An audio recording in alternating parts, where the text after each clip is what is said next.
محمد طب القلوب ودوائها وعافية الأبدان وشفائها ونور الأبصار وضيائها وعلى آله وصحبه وبارك وسلم صلاة وسلاما عليك يا سيدي يا حبيبي يا رسول الله كلهم من رسول الله ملتمس غرفا من البحر أو رشفا من الديم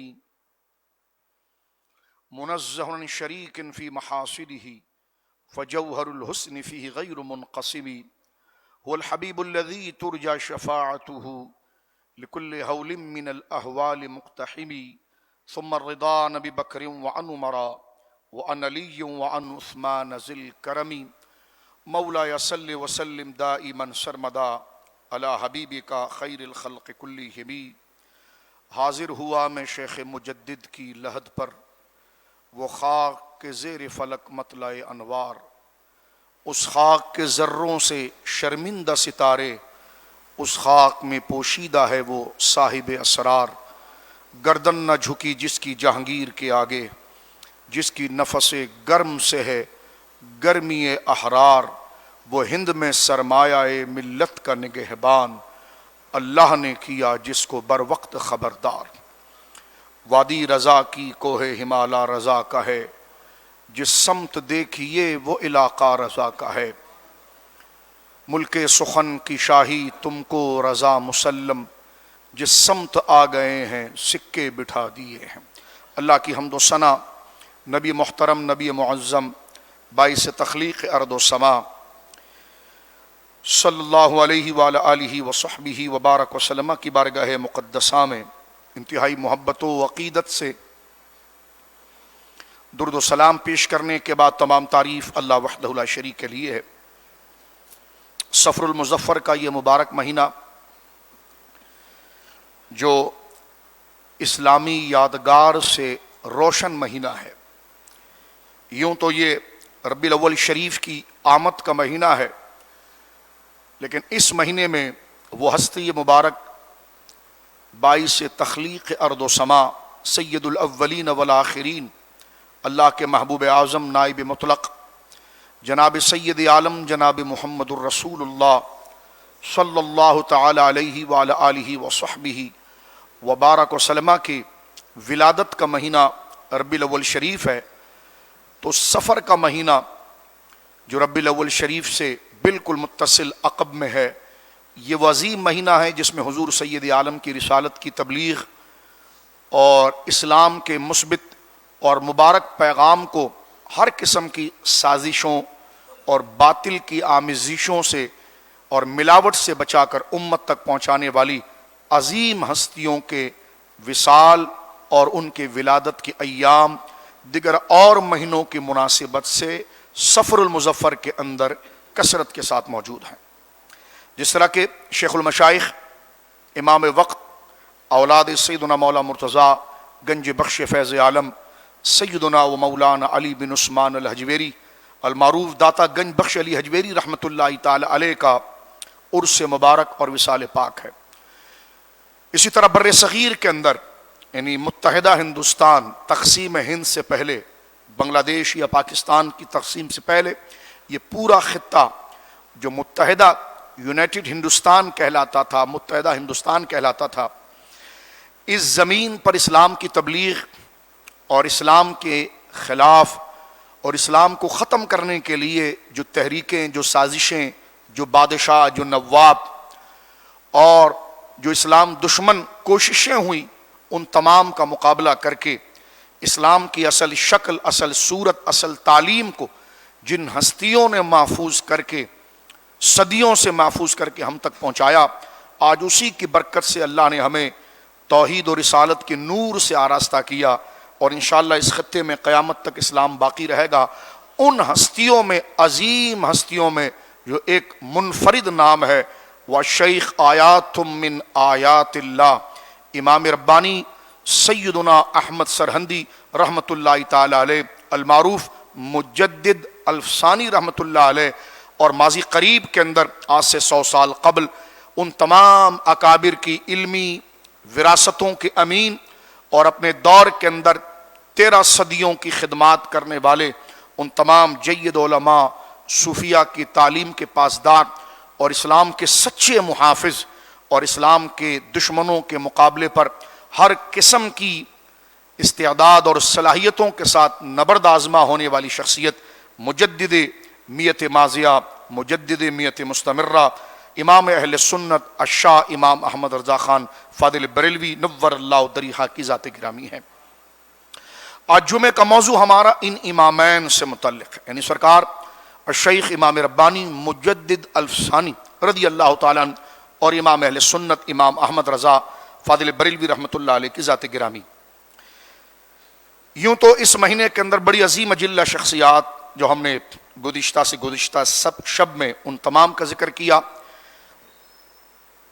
برٹش سامراتی قوتوں کے مقابلے میں جنہوں نے ہندوستان کے اوپر اپنے ناپاک پنجے گاڑ کر پورے ہندوستان کو اپنا غلام بنایا تھا، تو ورلڈ وار میں 1857 میں جس عظیم ہستی نے برٹش کے خلاف سب سے پہلے جہاد کا فتویٰ دیا اور مسلمانوں کو اور اہلیان ہند کو اپنے حق کو حاصل کرنے کی وہ بیداری پیدا کی اور سب سے پہلا شریف فتویٰ دیا، جس کی پاداش میں آپ کو جزیرہ انڈمان کالا پانی میں پھانسی کی سزا دی گئی۔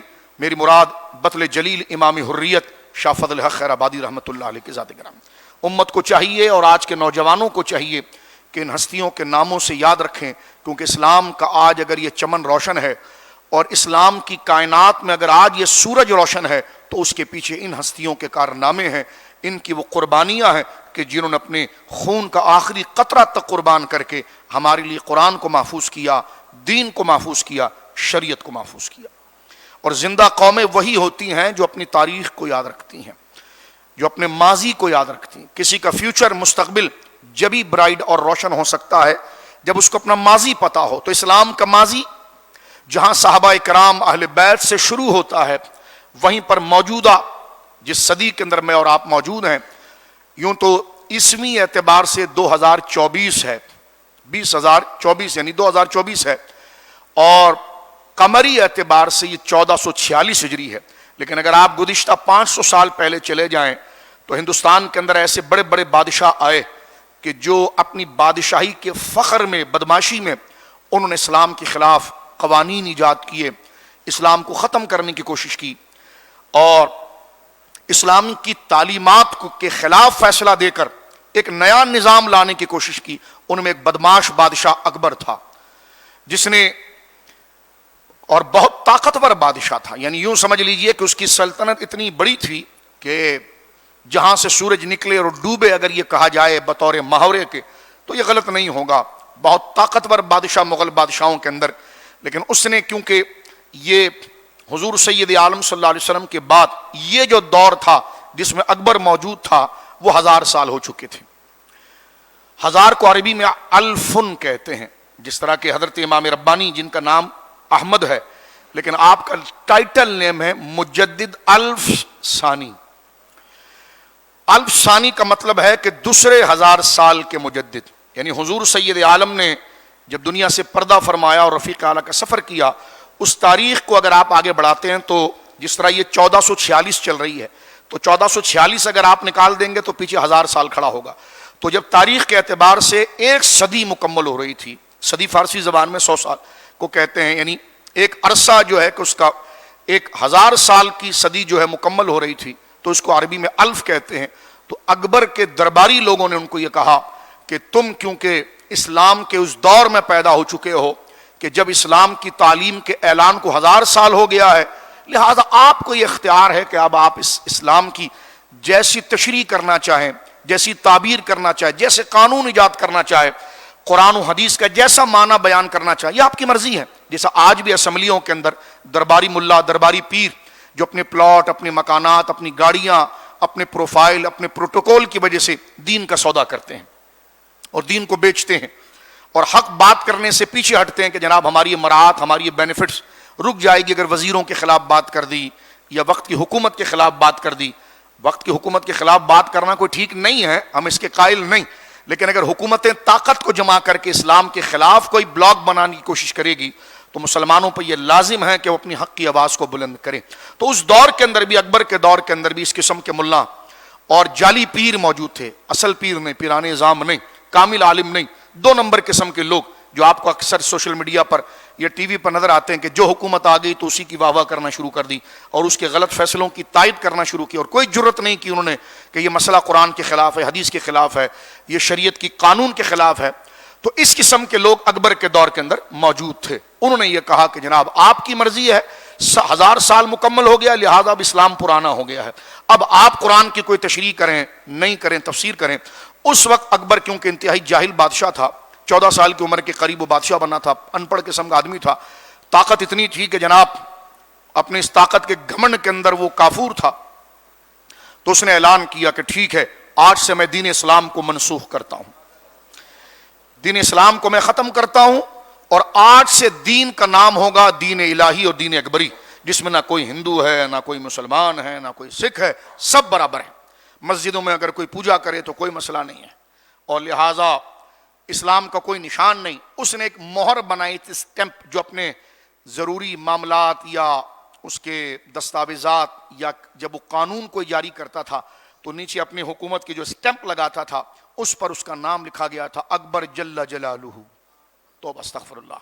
یعنی اس قدر گھمنڈ کے اندر وہ آیا اور اس نے اسلامی تعلیمات کو ختم کرنا شروع کیا، یہاں تک کہ جھوٹا نبوت کا دعویٰ بھی کیا۔ تو اس وقت کی یہ حالات کہ جب اسلام کو ہر طرف سے ختم کرنے کی کوشش، جیسا موجودہ سپریم کورٹ کا فیصلہ اسلام کے خلاف فیصلہ تھا، اگر اس کو تسلیم کر لیا جاتا تو نہ پاکستان کے وجود کی کوئی اہمیت باقی رہتی، نہ اسلام کے نعروں کی، نہ ان اذانوں کی اہمیت باقی رہتی، کہ جب حضور سید عالم کے آخری نبی اور نبی ہونے کے باوجود ایک جھوٹے شخص کو بھی نبی مان لیا جائے تو پھر اسلام کی کیا صورت باقی رہ گئی، اسلام کی کیا شکل و صورت باقی رہ گئی۔ آپ اندازہ لگائیے، اسلامی ریاست ہونے کے باوجود آج ہمیں اتنی پریشانیاں ہیں۔ تو اس دور میں اس وجہ سے آپ دیکھتے ہیں کہ اکبر کا ایک ہی بیٹا تھا، بیٹوں میں سے جہانگیر بڑا مشہور بیٹا تھا، وہ بھی ایک ہندو عورت سے پیدا ہوا تھا، ہندو مسلمان سے شادی کریں، یعنی پورا اس نے ایک نظام برباد کیا۔ اس وقت جس ہستی نے زبان حق سے حسینیت اور بدری اور حنین کی آواز کو بلند کیا اور اسلام کی ترجمانی کی اور اکبر کی آنکھوں میں آنکھیں ڈال کر اسلام کے پیغام کو بڑھایا، اور اکبر کی ریاست کے اندر جتنے بڑے بڑے وزیر تھے، اس کے فوج کے جرنیل تھے مسلمان، ان کو خطوط لکھ کر ان کے اندر اسلام کی محبت کو جگایا اور حق کو جگایا۔ یہ تم کیا کر رہے ہو، مر کر خدا کو کیا جواب دو گے؟ اور وہ تحریر، وہ خطوط، وہ جد و جہد، صبح شام کی وہ کوششیں، عوام مسلمانوں کو اپنی تلقین، اپنی گفتگو، اپنی تقریر کے ذریعے اسلام کی محبت، اللہ کی توحید، وحدانیت، اسلام کی قدر کو اجاگر کر کے جہانگیر کے اکبر مر گیا، اس کے بعد جہانگیر آیا، جہانگیر کے مقابلے میں اسلام مسلمانوں کے اندر ان کے مسلمان ہونے کی قدر اور تعارف کو پیدا کر کے مغل حکومت کے سامنے جو اسلام کو بہا کر لے جا رہا تھا، ایک سد سکندری، ایک بند باندھ کر اسلام کو محفوظ کیا۔ اس شخصیت کو کا نام ہے احمد اور ان کا لقب ہے مجدد الفسانی۔ یہ میں نے تھوڑے سے الفاظ کے اندر ان کا نام ذکر کیا، اور اس سے شاہ ولی اللہ محدث دہلوی رحمۃ اللہ علیہ اس بات کو لکھتے ہیں کہ اگر مجدد الفسانی رحمۃ اللہ علیہ اکبر کے دور میں اور جہانگیر کے دور میں اگر آپ دین کی تبلیغ میں وہ کردار ادا نہ کرتے، کیونکہ اس وقت تو اکبر مالوں اور سونوں سے مولوی اور پیروں کو نواز رہا تھا کہ جو اس کی آواز میں آواز لگاتے تھے، اس کی غلط بات کو صحیح کہتے تھے۔ حضرت امام ربانی رحمۃ اللہ علیہ جن کا نام احمد ہے، لقب آپ کا مجدد الفسانی ہے، ایک لقب آپ کا امام ربانی ہے، آپ نے اس کی مخالفت کی اور اسلام اور اللہ کی توحید اور شریعت کی محافظت کی بات کی۔ جیسے یزید کے مقابلے پر امام حسین نے کربلا کے اندر حق کے اس چراغ کو روشن رکھا، اسی کی نیابت کا حق حضرت امام ربانی نے ادا کیا۔ آپ کو گوالیار کے قلعے کے اندر 3 سال کے لیے قید کیا گیا، لیکن آپ کی تحریر، آپ کی جد و جہد ایسی کام لائی کہ جہانگیر کو اسٹیپ ڈاؤن کرنا پڑا، اور اس نے حضرت امام ربانی کے سامنے آ کر معافی مانگی، اور اس وقت اس نے کہا کہ جو آپ کہیں گے نظام حکومت ویسے چلے گا۔ اس وقت حضرت امام ربانی نے فرمایا کہ میں کیا کہوں گا، نظام حکومت مسلمانوں کا ملک ہے، رہنے والے مسلمان ہیں، اقلیت بھی اگر ہندو رہتی ہے، عیسائی رہتی ہے تو ان کے حقوق کو بھی اسلام نے بیان کیا ہے، لہذا قرآن و سنت کے حکم کو بیان کیا جائے۔ وہ دور رسالت کی طرح دوبارہ لوٹ آیا، اور حضرت امام ربانی رحمۃ اللہ علیہ کی اس خدمات کی وجہ سے اسلام محفوظ ہوا۔ شاہ ولی اللہ محدث دہلوی لکھتے ہیں کہ آج اگر مسجدوں میں نمازیں ہیں اور آج میں اور آپ مسلمان ہیں اور کلمہ پڑھ رہے ہیں اور ان میناروں کے اوپر اگر اللہ اکبر کی آوازیں بلند ہیں تو یہ صدقہ ہے الشیخ امام ربانی مجدد الفسانی رحمہ اللہ کی جد جدوجہد کا۔ ڈاکٹر اقبال جس وقت کیونکہ آپ کا مزار مقدس سرہند شریف میں ہے، سرہند جو ہے یہ موجودہ ہندوستان پنجاب کا ایک علاقہ ہے جو بالکل، اگر آپ لاہور کے، کیونکہ انڈین گورنمنٹ ویزا بھی دیتی ہے لیکن اس دفعہ بڑی بدماشی کی ہے اس نے، اور یعنی 90% زائرین کو ویزا نہیں دیا ہے، بلکہ وہ ویزا بھی ایسے ملتا ہے کہ آپ اگر باتھ روم میں بھی جا رہے ہیں تو پولیس والا آپ کے ساتھ ہوتا ہے، یعنی اتنا اسٹرکٹ معاملہ ہوتا ہے۔ 4 دن یا 6 دن کا ویزا ملتا ہے زیارت کا، لیکن ہندوستان کا تعصب ایسا ہے کہ اس دفعہ 90% لوگوں کو ویزا نہیں ملا۔ میں یہ بتانا چاہ رہا ہوں کہ جب اسٹیپ یعنی پیدل چلنے والا جو ویزا ملتا ہے کہ لاہور کا بارڈر کراس کر کے آپ جاتے ہیں تو 1.5-2 گھنٹے کے اندر آپ سرہند شریف پہنچ جاتے ہیں۔ تو سرہند مقدسہ میں حضرت امام ربانی رحمۃ اللہ علیہ کا مزار مقدس ہے۔ اقبال جب اپنے دور کے اندر، شاعر مشرق اقبال جب اپنے دور میں حضرت امام ربانی کی قبر پر گئے تو بڑے نادم اور پریشان تھے، اس لیے کہ جو اسلام کی روح، جہاد کا جذبہ اور اللہ کی محبت کی لگن جو حضرت امام ربانی نے بر صغیر کے ہندوستان کے مسلمانوں میں اجاگر کیا تھا، تو دیکھا گیا کہ مسلمان نوجوان جس طرح آج ہیں موبائلوں میں لگے ہوئے ہیں، قہوہ خانوں میں لگے ہوئے ہیں، گوروں کی غلامی میں لگے ہوئے ہیں، گوروں کی دلالیوں میں لگے ہوئے ہیں، جس طرح کہ ایک بہت بڑا طبقہ ہمارے اندر یونیورسٹیوں میں، کالجوں میں، اسکولوں میں سیکولر اور لبرل خبیثوں کا ہے کہ جن کا پورا کام ہوتا ہے اسلام کے خلاف سازش پھیلانا۔ جبکہ آپ دیکھیے اسی کارساز کے اوپر ایک بدماش عورت نے ایک بوڑھے باپ کو اور اس کی بچی کو کچل کے رکھ دیا، لیکن اس بدماش عورت اور اس کے بدماش خاندان کے خلاف آپ دیکھیے آج ہم جمعے کے دن بددعا کرتے ہیں کہ خدا ان کو کیفر کردار تک پہنچائے۔ کوئی لبرل سیکولر نہیں کھڑا ہوا جس نے اس بدماش نسل کے خلاف بات کی ہو، لیکن اسلام کے لیے اگر خدا نہ خواستہ یہ غلطی کوئی داڑھی والا کر لیتا تو آج پورے پاکستان میں دیکھیے آپ کراچی سے لے کر تو خیبر تک کے پی جناب جو ہے کہ وہ ایک اعلان ہوتا، روڈوں پر جلوس ہوتا، میرا جسم میری مرضی، یہ دہشت گرد ہیں، یہ انتہا پسند ہیں۔ تو یہ ساری چیزیں آپ کے سامنے موجود ہیں۔ اس قسم یہ جو این جی اوز جو ہمارے ملک میں کام کر رہی ہے، یہ این جی اوز انگریزوں کی دلال ہیں۔ یہ آپ کے کالج یونیورسٹیوں کے اندر مال اور اسکالرشپ کے جھانسے کے اندر اسلام کی محبت، رسول اللہ کی محبت، دین کی محبت، جہاد کی محبت، قرآن سے تعلق، اس کو کمزور کرنے کی کوشش کرتی ہے۔ P H D doctors, professors, school کے لوگ، پرنسپل، ان کو باقاعدہ ایڈ ملتی ہے۔ میں سب کی بات نہیں کر رہا، لیکن آپ اس گرمی کو جو اس ماحول میں گزرتے ہیں وہ محسوس کرتے ہیں۔ ہر چیز گوروں کی تعریف میں بات کی جائے گی، معاملات، ہاں کوئی اچھی بات ہے تو اس کی تعریف سے ہم ممانعت نہیں کرتے، لیکن اسلام کا ایک غلط پکچر پیش کیا جائے گا۔ کسی شخص نے غلط کام کر لیا تو اس غلط کام کو پورے اسلام پر چسپا کیا جائے گا۔ جس طرح اس وقت ختم نبوت کے خلاف ججوں سے لے کر اوپر بڑے اداروں تک سارے لوگ اس قسم میں الا ماشاءاللہ لوگ ہمیں ملوث نظر آتے ہیں۔ اس سے پہلے جو عمران خان کی حکومت گزری ہے اس میں چودھری فواد کو آپ دیکھیے، چاند کے مسئلے پر اسلام کا کتنا مذاق بڑھایا، اور وہ اگر آپ کو تاریخ، کیونکہ ہمارے لوگ بھی ظاہر سی بات ہے بجلی مہنگائی کے اندر اتنے اپنے حافظے کو بھول چکے ہیں کہ جو گیا اس کو بھول جاتے ہیں، لیکن آپ دیکھیے یہ ریاستیں جو بھی آتی ہیں، لیکن اگر آپ پرانی حکومت کو دیکھیں یا موجودہ حکومت کو دیکھیں، نواز شریف کہہ رہا ہے قادیانی ہمارے بھائی ہیں، اس سے پہلے حکومت تھی اس نے کہا جی میرا دین اسلام ہے اور میں ایاک نعبد و ایاک نستعین، لیکن جو بندہ اس نے فواد چودھری رکھا ہوا تھا، آپ دیکھیے اس نے اس کا دور اگر ابھی بھول گئے تو دوبارہ جائیے یوٹیوب پر اس کی تقریریں سنیں، کس طریقہ پر میڈیا پر وہ علماء کا اور دیگر چیزوں کا مذاق اڑاتا تھا اور سیکولرزم کو اور الہاد کو کتنا فروغ دے رہا تھا۔ یہ وہ شرارتیں ہیں، یہ کیوں اتنے شوقین ہو گئے کہ وہ سائنس اور ٹیکنالوجی کے وزیر ہوتے ہیں لیکن بات اسلام کے لیے کرتے ہیں، اس لیے کہ ان کو ایڈ ملتی ہے۔ یہاں 5 سال گزارنے کے بعد وہ یورپ برطانیہ کے اندر اپنی زندگی گزارتے ہیں اور اس کے بعد پھر مرنے کے بعد جہنم واصل ہو جاتے ہیں۔ تو یہ پورا سرکل ہے اسلام، نوجوانوں کے اندر سے اللہ کی محبت، ان کا اصل انٹروڈکشن کہ وہ مسلم ہیں، قرآن کے ماننے والے ہیں، ان پر کسی کا قانون نہیں ہے، ان پر ان کے ان رب کا قانون ہے جس کے حضور وہ سجدہ کرتے ہیں۔ اس بات کو کمزور کرنا، مسکنسیپشن پھیلانا اور اسلام کے خلاف ان کے اندر یہ اسلام کے لیے کمزوری یا برائی کو پیدا کر کے یہ باتیں کرنا، یہ ہمیشہ سے گورے کا طریقہ رہا ہے کہ ڈیوائڈ اینڈ رول، ان کو جھتوں میں منتشر کر کے اپنی حکومت ان کے اوپر نافذ کی جائے۔ کتنا بدترین صورت اس وقت فلسطین کے اندر ہے، افغانستان کے اندر دیکھیں، افغانستان میں 1 لاکھ سے زیادہ عورتیں بیوہ ہیں اور بچیاں جن کے ہاتھ کٹ گئے، پاؤں کٹ گئے۔ مجھے بتائیے کسی سیکولر نے یا کسی لبرل نے آج تک ان کے حق میں ریلی نکالی ہے، کوئی پروٹیسٹ کیا ہے کہ وہ بھی عورت تھی؟ ان کے ساتھ کیا ہو رہا ہے؟ وہ بھی عورت تھی، ان کے ساتھ کیا ہو رہا ہے؟ تو ان کو مسئلہ عورت سے نہیں ہے کہ آپ سمجھیں کہ شاید وہ عورت کے حقوق کے لیے بات کر رہے ہیں۔ عورت کا تو سب سے بڑا حق اسلام بیان کرتا ہے، بیٹی کا کیا حق ہے، ماں کا کیا حق ہے۔ آج آپ دیکھیے یورپ سے باقاعدہ ان کے مجلے اور میگزین جو شائع ہوتے ہیں اس میں موجود ہیں کہ ہر سال لاکھوں عورتیں جبری زنا کا شکار ہوتی ہیں، اور زنا کا شکار ہونے کے بعد کئی عورتیں خودکشی کر لیتی ہیں، کئیوں کو انصاف نہیں ملتا۔ تو یہ ہے یورپ کی روشنی جو اصل میں بدترین اندھیرا ہے جو آپ کے سامنے موجود ہے۔ لیکن کیونکہ ہمارے اندر لالچ اتنی ہے، ہم آخرت کو بھولے ہوئے ہیں، خدا کو بھولے ہوئے ہیں، صرف 1-2 منٹ کی نماز کی فارمیلٹی ہم نے پوری کرنی ہے، اس لیے ہمیں اسلام کی قدر سمجھ میں نہیں آتی، اور ان تمام چیزوں کو بھول کر ہم گورے کے تنارے گانے ہوتے ہیں۔ گورے کی تعریف منع نہیں ہے، لیکن جو ظلم ہے چاہے وہ داڑھی والا کرے یا گورا کرے یا ان کا حامی کہے، ظلم ہوتا ہے، عدل کے ساتھ بات کی جائے۔ خیر یہ میں نے ایک بات آپ کے سامنے ایک تاریخ کے پہلو کو واضح کرنے کے لیے کی ہے، کیونکہ اس کے بغیر آپ کو حضرت امام ربانی جیسی شخصیت سمجھ میں نہیں آ سکتی۔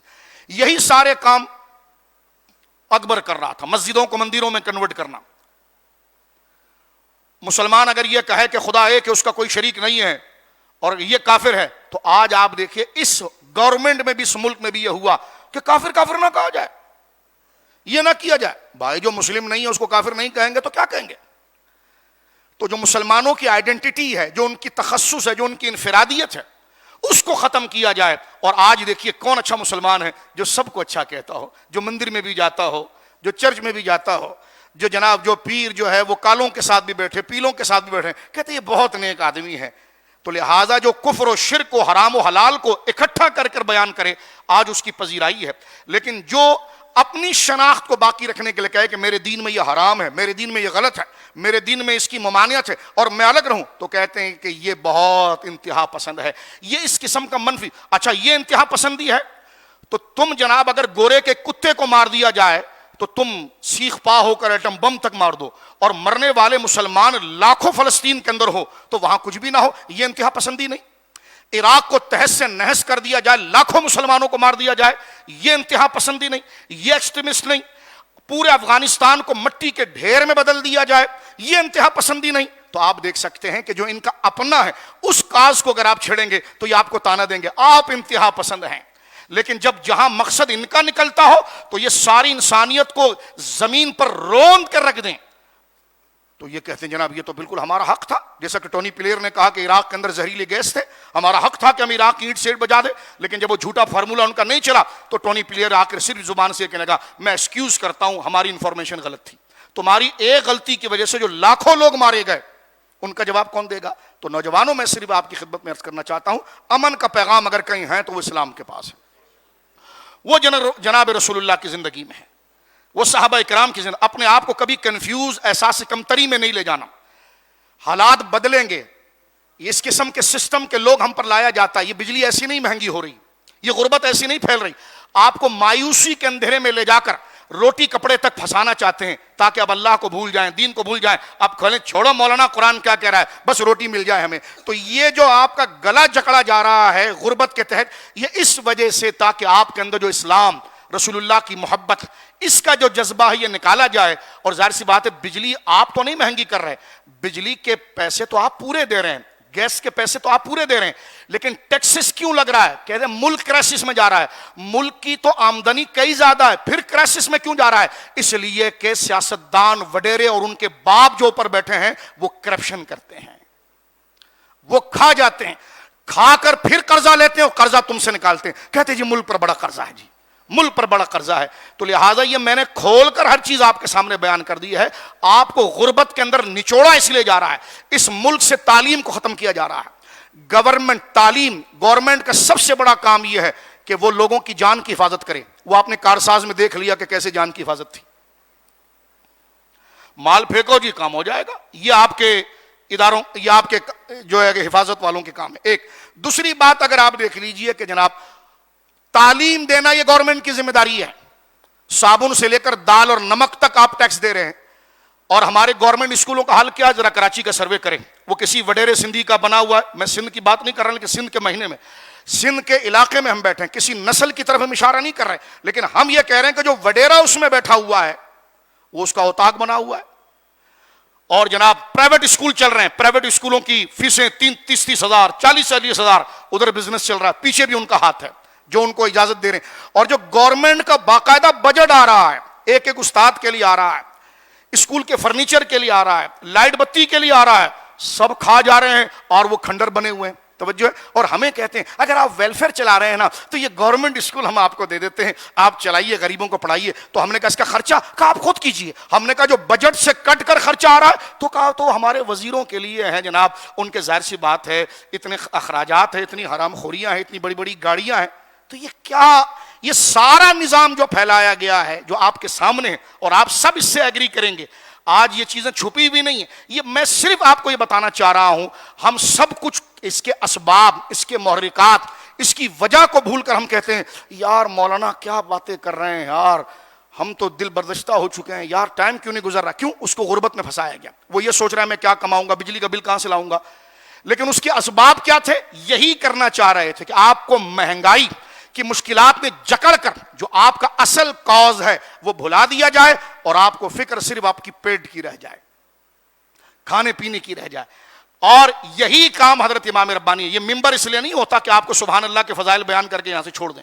سبحان اللہ کے ساتھ اس بات کو بھی بتایا جائے کہ اسلام کے گرد و نواح میں آپ کے گلے میں پھندا کیسے کسا جا رہا ہے. اقبال نے اپنے کلیات میں ایک بڑی زبردست بات کی. اقبال نے یہ کہا کہ جب اس وقت برٹش 1857 کے اندر 1857 کے اندر جب مسلمانوں کو ٹکڑے کر کے پورے ہندوستان پر قابض ہو رہا تھا تو اس وقت اس نے کہا کہ یہ مسلمان ملت ٹوٹتی نہیں ہے اور ان کو توڑے بغیر ہم مکمل ہندوستان کو کیپچر نہیں کر سکتے. تو انہوں نے کہا ان کے اندر چیز کیا ہے جس کی وجہ سے ان میں اتحاد پیدا ہوتا ہے، ان میں جذبہ آتا ہے، اور اتنا جذبہ آتا ہے کہ جان دینے سے بھی پیچھے نہیں ہٹتے. تو انہوں نے کہا ان کے نبی کی محبت ہے. تو اقبال نے وہ پوری تاریخ کو ایک شعر میں بیان کیا کہ یہ فاقہ کش، کہ یہ مسلمان اگر بھوکا بھی رہے، یہ فاقہ کش کے موت سے ڈرتا نہیں ذرا، روح محمد اس کے بدن سے نکال دو. یعنی اس کے نبی سے اس کا رشتہ کاٹ دو. کیونکہ یہ کھانا پینا کرتا ہے تو پہلے بولتا ہے کہ میرے نبی کیا کہتے تھے، یہ شادی بیاہ کرتا ہے تو سوچتا ہے میرے نبی کیا کہتے تھے، یہ اپنے رسم و رواج کلچر بناتا ہے تو دیکھتا ہے میرے نبی کیا کہ اس نبی سے جب تک اس کا لنک رہے گا تو اس کی گردن کاٹ تو سکتے ہیں لیکن اس کی گردن ہمارے آگے جھک نہیں سکتی. تو لہذا نبی سے اس کا رشتہ کاٹنے کے لیے علماء کے پیچھے چلو، ان سے عوام کا رشتہ کاٹو، اسلامی تحریکوں سے ان کا رشتہ کاٹو، قرآن سے ان کا رشتہ کاٹو. مسجدوں میں درباری ملا کو لا کر بیان کرو کہ اسلام پر آگ کی بارش ہو رہی ہو اور ملا کہہ رہا ہو سبحان اللہ پڑھیں گے تو جنت میں چلے جائیں گے آپ. تو آپ کو ایسے ملا یہاں پر لا کر فٹ کیے جاتے ہیں جو آپ کو بتا نہ سکیں کہ آپ کے ساتھ کاروائی کیا ہو رہی ہے، اور آپ کو مثل غلام بنا کر ریاستوں پر وہ قابض ہو جاتے ہیں. آج آپ دیکھیں ڈبے تبدیل ہوتے کہ نہیں ہوتے. یہ ڈبے کیوں تبدیل ہو رہے ہیں؟ ان گوروں کے کہنے پر. وہ کہہ رہے ہیں کہ اگر یہ آ گئے تو یہ سارا ہمارا انگریزی نظام دھڑم تختہ ہو جائے گا اور شریعت کا نظام آئے گا. تو ہم نے تمہیں پالا کیوں ہے، تمہیں اربوں ڈالر ایڈ کیوں دے رہے ہیں. اور کبھی ایڈ ملتی ہے تعلیم کے نام پر. سندھ میں جناب انفراسٹرکچر خراب ہو گیا ہے اور ورلڈ بینک جو ہے وہ $1 کروڑ دے رہی ہے.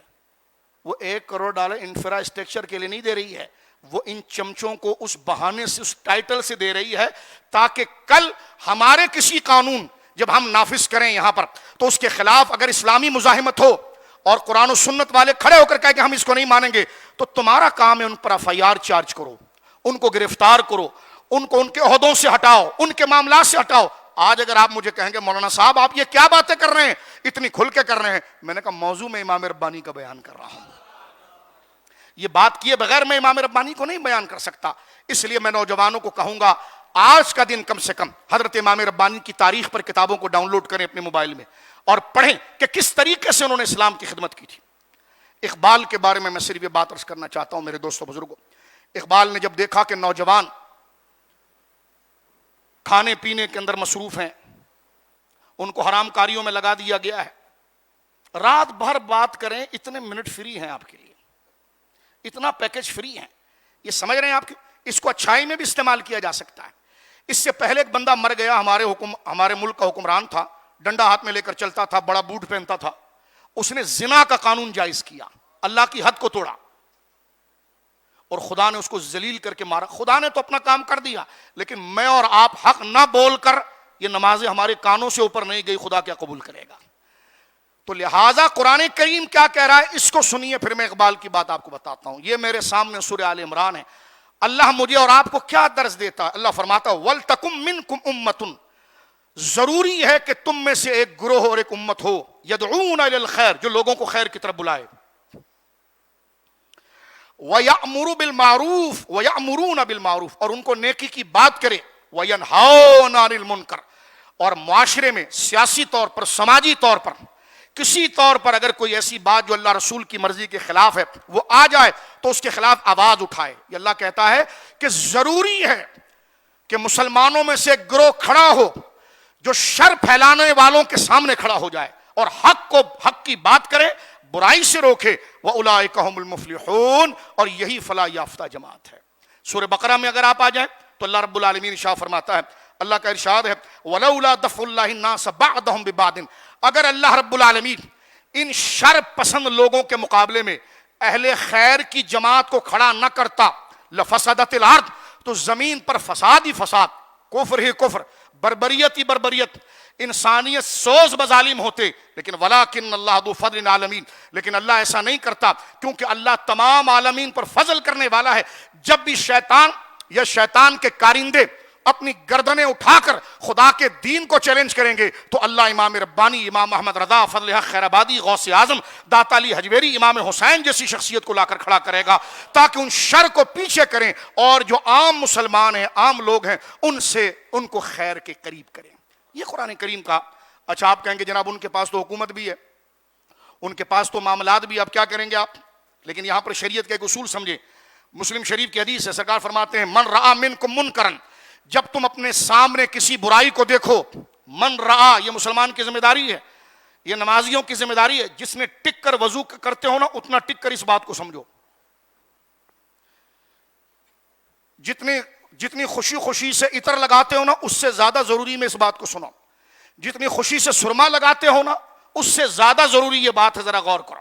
جتنی خوشی سے مسواک کرتے ہو جائز ہے, اس سے زیادہ ضروری ہے یہ بات کرو. اب دیکھیں حضور کیا فرما رہے ہیں, فرما من رآ منکم منکرن, تم میں اگر کوئی شخص شریعت کا خلاف اگر بات دیکھے فلیغیر بیدہ, تو اپنے ہاتھ سے اس کو مٹائے. فرما فإن لم یستطع, اگر اس کے پاس اتنی طاقت نہ ہو کہ وہ اپنے ہاتھ سے اس برائی کو ختم کر سکے, فرما فبلسانہ, تو اپنی زبان سے حق کو بیان کرے اور کہے یہ مسئلہ غلط ہے. اگر وہ ہاتھ سے نہیں روک سکتا تو زبان سے, یہ دوسرا اسٹیپ ہے. پہلا اسٹیپ کیا ہے؟ ہاتھ سے روکے. ہاتھ سے روکنے والے جو مال لے کر دو بات ہی تبدیل کر دیتے ہیں. چلے اگر قانون ہمارے ہاتھ میں نہیں یا ہم اس منصب پر نہیں تو یہ تو ہے کہ ہم زبان سے تو بول سکتے ہیں. اب بھائی ہم ممبر پر نہیں, مولوی صاحب کو ممبر ملا ہے, مولوی صاحب نہیں بول رہے تو اس کے پیچھے نماز ہو جاتی ہے. پھر نماز کا شرعی طور پر ادا ہونا اور ہے, خدا کا قبول کرنا اور ہے. خدا کا قبول کرنا جب ہوتا ہے جب اس حیا کے بات میں ہو کہ جب سجدہ خدا کو کر رہا ہے تو معاشرے میں اس خدا کی مخالفت ہو رہی ہے, تو پھر کس کو جمعے کے دن تو سجدہ کر رہا ہے بھائی. فرما من رآ منکم منکرن, جب تم اپنے سامنے کسی برائی کو دیکھو, رسول اللہ کہتے ہیں فلیغیر بیدہ, اس کو اپنے ہاتھ سے مٹاؤ. فإن لم یستطع, اگر تمہاری اتنی طاقت نہیں, اتنی ہمت نہیں, فبلسانہ, تو زبان سے برے کو برا کہو, زبان سے برے کو برا کہو اور حق کو حق کہو.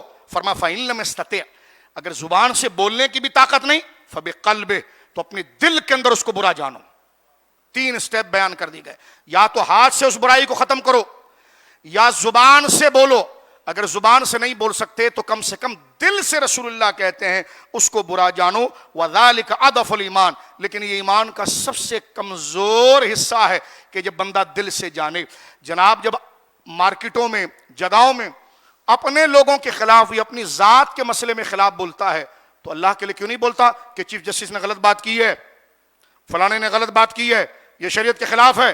کہ لگے تم کون ہوتے ہو؟ کہ ہم رعایا ہیں, اس ملک کے رہنے والے ہیں, اور یہ مسئلہ غلط ہے, ہم آواز اٹھائیں گے اس مسئلے کی طرف. ہاتھ سے تو نہیں پکڑ سکتے کیونکہ عہدہ ہمارے پاس نہیں, عہدہ ہوتا تو گلے میں پھندا دے کر اس کا مقابلہ کیا جاتا, لیکن اگر ہمارے ہاتھ میں نہیں ہے تو اس بدترین گناہ اور بدترین سازش اور جرم کی بنا پر ہم اس کے خلاف بولیں گے. اگر خلاف نہیں بول سکتے تو کم سے کم دل کے اندر برا جانو. رسول اللہ فرماتے ہیں اگر تم میں سے تمہارے نیک لوگ برے کو برا نہ کہیں, برائی کو برائی نہ کہیں اور چپ رہیں, تو ساری رات لیلۃ القدر میں سادھوؤں کی طرح منہ ہلاتے رہیں, خدا ان دعاؤں کو برا نہیں کرتا. ہمارے وہاں بڑے بڑے دعاؤں کے اجتماع میں جانے کا بڑا شوق ہے. بڑی دعا ہو رہی ہے جی, 40 لاکھ لوگ ہیں, چلو دعا کے لیے چلیں. میں نے کہا اچھی بات ہے, لیکن دعا اس کی قبول ہوتی ہے جو حق کو حق کہتا ہے, ناحق کو ناحق کہتا ہے. اگر مجمع بھی نہ ہو تو تنہا وہ مجمع کے برابر ہوتا ہے. تو کتنا شوق ہے ہمیں بڑے بڑے مجمعوں میں جا کر دعا کرنے کا, اچھی بات ہے, لیکن وہ دعائیں مجمع میں یا ویلفیئرز بنا کر یا سادھو جیسی شکل بنا کر نہیں ہوتی. وہ جب ہوتا ہے جب حرام کو حرام کہا جائے اور حلال کو حلال کہا جائے. یہ دیکھیں دین کا مکمل چہرہ میرے دوستو بزرگوں ہمارے سامنے یہاں پر واضح ہو جاتا ہے. حضرت امام ربانی رحمت اللہ تعالی علیہ نے اپنی 63 سالہ زندگی کے اندر جد و جہد کی, اور آخر میں حال یہ ہوا کہ جہانگیر جیسے بادشاہ نے سٹیپ ڈاؤن کیا اور جیل کے اندر آ کر آپ کے آگے ہاتھ جوڑا. اس نے کہا حضرت آپ کو منصب چاہیے؟ فرما نہیں. کہا آپ کو میری حکومت چاہیے؟ فرما نہیں. تو فرما پھر آپ یہ کیا کر رہے ہیں؟ امام ربانی شیخ احمد سرہندی کے تقریباً 525 یا 515 کے قریب لیٹر ہیں, خطوط, جس کے مجموعے کو مکتوبات کہا جاتا ہے. عربی زبان میں لیٹر کو مکتوب کہتے ہیں, خط کو مکتوب کہتے ہیں. آپ کے خط کا مجموعہ ہے مکتوبات امام ربانی. اس میں تقریباً 515 سے 525 کے قریب لگ بھگ خطوط موجود ہیں جو آپ نے وقت کے وزیروں کو بھیجے, پیروں کو بھیجے, مولویوں کو بھیجے, اور ان کو بتایا کہ تم مسجد کے اگر امام ہو تو یہ مسئلہ غلط ہو رہا ہے, اس کے خلاف لوگوں کو آگاہی دو. بادشاہ وقت یہ کام غلط کر رہا ہے, لیکن آپ کیونکہ لکھنے میں کام کرنے مخلص تھے, کچھ جدوجہد ہوئی, آپ کی بے شمار مخالفت ہوئی, آپ کو قید و بند کے اندر باندھا گیا, لیکن اللہ رب العالمین جل وعلا نے آپ کی اس کلام کی تاثیر کی قدرت نے لاج رکھی, لوگوں کے دلوں میں آواز بیٹھنا شروع کی, اور وقت کے جہانگیر بادشاہ کے خلاف جو اپنے وقت کا فرعون تھا اس کے خلاف ہندوستان کی عوام کھڑی ہو گئی. اور جب وہ کھڑی ہوئی تو بادشاہ وقت جو اپنے ناک پر مکھی نہ بیٹھنا دے, اتنا متکبر بادشاہ کہ وہ اپنے سامنے لوگوں کو سجدہ کرواتا تھا. امام ربانی رحمت اللہ علیہ کی اس تحریک نے رنگ لایا. پڑھیے جا کر حضرت امام ربانی کو 10ویں صدی ہجری کے عظیم مجدد, اور آج کالج یونیورسٹی کا بچہ تو خاص ان کو پڑھے, کیونکہ آپ کے اندر جوانی و جذبہ وہ موجود ہیں, کہیں آپ مس گائیڈ نہ ہو جائیں, اسلام کی صحیح شکل آپ کے سامنے بیان ہو. یہاں پر صرف رول تبدیل ہوتے ہیں, کبھی اکبر ہوتا ہے, کبھی جہانگیر ہوتا ہے, کبھی یہ صرف رول تبدیل ہو رہے ہیں, کام یہ سارے فکر کے ایک کر رہے ہوتے ہیں. لہذا ہمیں ان سازشوں سے اور ان ڈرامے بازوں سے اگر بچنا ہے تو ہمیں امت کے ان مجاہدین سچے جو ہمارے بزرگ ہیں جن کی قبریں روشن ہیں, آج ان کا نام لینے کی وجہ سے ہمارا ایمان بھی روشن ہے. ہمیں چاہیے کہ ہم ادھر ادھر جا کر اوروں کی بائیوگرافی پڑھیں, اس کو بعد میں رکھیے, پہلے ان کو پڑھیے کہ اگر میں مسلمان ہوں تو اسلام کیا سکھاتا ہے, اسلام کیا مزاج دیتا ہے, اسلام انقلابی کیا فکر دیتا ہے. یہ وہ چیز ہے جو آپ کو سمجھ میں آ جائے گی کہ کس طریقے سے آپ کے خلاف سازش کی جاتی ہے. امام ربانی رحمت اللہ علیہ کے ہاتھ پر جہانگیر نے پھر توبہ کی, اور امام ربانی نے کہا کہ مجھے تیری حکومت بھی نہیں چاہیے اور تیری ریاست بھی نہیں چاہیے. اس نے کہا میرے ساتھ تو اتنے جھوٹے پیر گھومتے ہیں, وہ تو مجھ سے کوئی پلاٹ مانگ رہا ہوتا ہے, کوئی بنگلہ مانگ رہا ہوتا ہے, اور آپ کو کچھ بھی نہیں چاہیے, تو آپ کیا چاہتے ہیں؟ تو کہا میں یہ چاہتا ہوں کہ تو شریعت کے خلاف فیصلہ نہ دے, قرآن و سنت کے خلاف آواز نہ لگا. تو وہ کہنے لگا اگر میں ایسا ہی کروں کہ ہر فیصلہ دین کے مطابق کروں جو دین بیان کرتا تو کیا ہوگا؟ فرمایا میں رات کے اندھیروں میں تیرے لیے دعا کروں گا. جہانگیر جیسا بادشاہ جس کے دربار میں مولویوں کی کمی نہیں تھی, پیروں کی نہیں تھی, لیکن اب اسے کوئی مرد حق ملا تھا, موٹے موٹے آنسوؤں سے روتا ہوا زمین پر بیٹھ گیا. اس نے کہا حضور ہاتھ آگے کیجئے, میں نے اپنی زندگی کہاں گوا دی ہے, میں آپ جیسے کیونکہ آپ کی اس بات کو سن کر مجھے اپنی قبر یاد آ گئی, آخرت یاد آ گئی کہ میں رب کو کیا جواب دوں گا. جہانگیر نے امام ربانی کے ہاتھ پر توبہ کی اور معافی مانگی, اور اس نے اس وقت اس کے بعد کا جو دور گزرا ہے اس میں اس نے اسلام کا فروغ کیا, دین متین کی خدمات امام ربانی کے کہنے پر کرنے کی کوشش کی. تو لہذا تقاضا یہ ہے کہ جو دین کی معلومات رہتے ہیں وہ اپنا منصب نہ چھوڑیں, گھبرائے کسی چیز کے لیے نہیں. حالات آنے والی جانے والی چیز ہے. رسول اللہ نے فرمایا حق کہو, حق کہنے سے نہ تمہاری موت قریب آئے گی نہ تمہارا رزق دور جائے گا, جو ہے وہ لکھ دیا گیا ہے, لیکن تم جس کے نمائندے ہو بات اسی کی کرو. بات کو ختم کرتے ہیں. امام ربانی رحمت اللہ علیہ کی قبر پر اقبال پہنچا, اور آپ دیکھیں گے کہ اقبال کی اس نظم میں آپ کو سب سمجھ میں آ جائے گا کہ اقبال کیا کہنا چاہتے ہیں. اقبال نے کلیات کے اندر امام ربانی رحمت اللہ علیہ کی قبر شریف پر جب سرہند شریف وہ حاضر ہوئے تو اس اپنی نظم کا انہوں نے عنوان دیا پنجاب کے صاحبزادوں سے بیزار. یعنی آج کا نوجوان جسے اسلام کی طرف آنا چاہیے وہ ادھر جا رہا ہے, جسے رات اللہ رسول کے دین پر لگانی چاہیے وہ ادھر جا رہا ہے, جسے دین کی سربلندی کے لیے کوشش کرنی چاہیے وہ انگریز کے نظام کو آگے بڑھانے کی کوشش کر رہا ہے. اس پورے حالات کو دیکھ کر, کیونکہ ظاہر سی بات ہے شاعر مشرق اقبال جو ہیں وہ ایک انقلابی شاعر ہیں, جن کو سن کر جن کو پڑھ کر بندے کے اندر ایک احساس بیدار ہوتا ہے, غلطی اس کو سمجھ میں آتی ہے. تو اقبال جب پہنچے ہیں حضرت امام ربانی کی قبر پر تو وہاں پر انہوں نے تقریباً 7 یا 8 بند کے کچھ اشعار لکھے ہیں. اور میں آپ سے کہوں گا بڑے دل سے اس بات کو سنیے. آج کا یوم ربانی رکھا اس لیے گیا, شاہ ولی اللہ کا یہ قول ہے کہ اگر امام ربانی نہ ہوتے تو آج مسجدیں نہ ہوتی. اکبر اس کو مندروں میں تبدیل کر چکا تھا. لوگ کہتے ہیں جی جبری مسلمان, ہم نے کہا جبری کا جبری ہندو بنا رہا تھا, وہ اس کی کوئی بات نہیں کرتا ہے.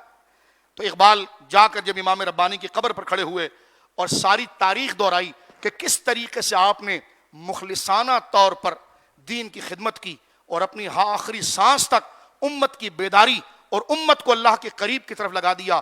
آج آپ تو مزار میں چلے گئے, لیکن آج پھر وہی بربریت ہے اور لوگوں کے اندر الہاد ہے, لوگوں کو اسلام پسند نہیں کفر پسند ہے. بد عملیاں آگے اعلیٰ ہیں, پیر داڑھی رکھ کر پیسہ لے رہا ہے, بیٹے داڑھی منڈا رہے ہیں, ایک دھندا چل رہا ہے, قبریں بک رہی ہیں, تعلیمات کچھ نہیں ہے, بس عرس ہو رہے ہیں. جی عرس ہونا جائز ہے, لیکن عرس کے بعد امپلیمنٹ کیا ہے وہ کچھ نہیں پتا. نمازی بھی گئی, روزہ بھی گیا, شریعت کی پابندی بھی گئی. تو اقبال قبر پر کھڑے ہو کر کہتے ہیں اور اپنی آپ بیتی بیان کرتے ہیں, قوم کو بتاتے ہیں کہ جب میں امام ربانی جیسے مرد حق اللہ کے ولی کی بارگاہ میں گیا جو اپنے وقت کا حسین تھا, تو میں ان کی قبر پر کھڑے ہو کر کیا کہہ رہا تھا. تو کہتے ہیں حاضر ہوا میں شیخ مجدد کی لحد پر. لحد قبر کو کہتے ہیں, ذرا توجہ کی. حاضر ہوا میں شیخ مجدد کی لحد پر. وہ خاک, ظاہر سی بات ہے جب قبر جو ہوتی ہے وہ مٹی کی ہوتی ہے. قبر جو ہوتی ہے, جاگ رہے ہیں آپ تو اس کے سننے کے متحمل نہیں ہے تو آگے انقلاب کیا آئے گا.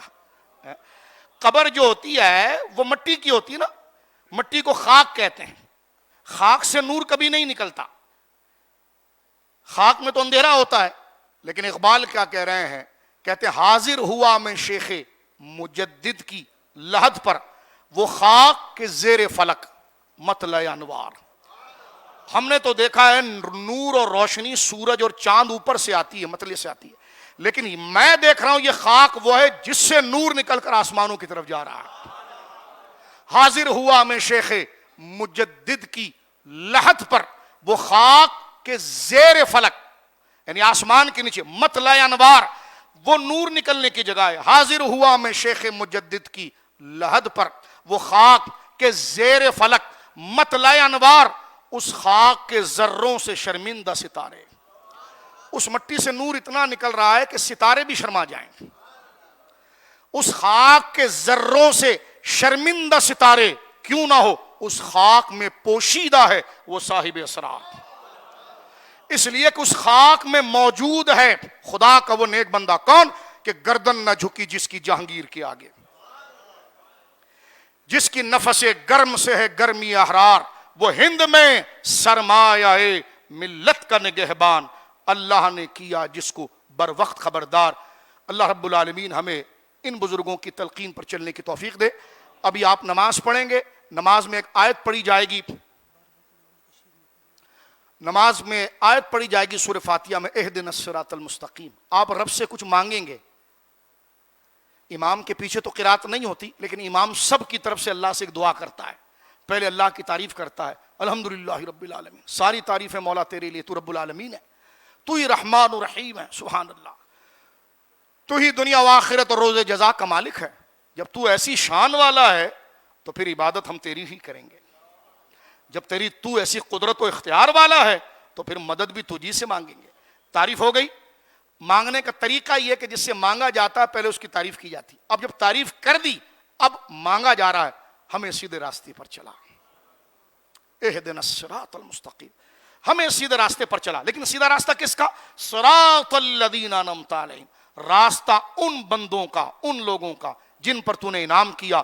ان بندوں میں کون ہیں؟ نبیین ہیں، صدیقین ہیں، شہداء ہیں، صالحین ہیں، اور اپنے عصر کے اندر امام ربانی جن کا ذکر ہو رہا ہے، یہ وہ ہستیاں ہیں جن کے پیچھے چلنے کی ہم دعا کرتے ہیں۔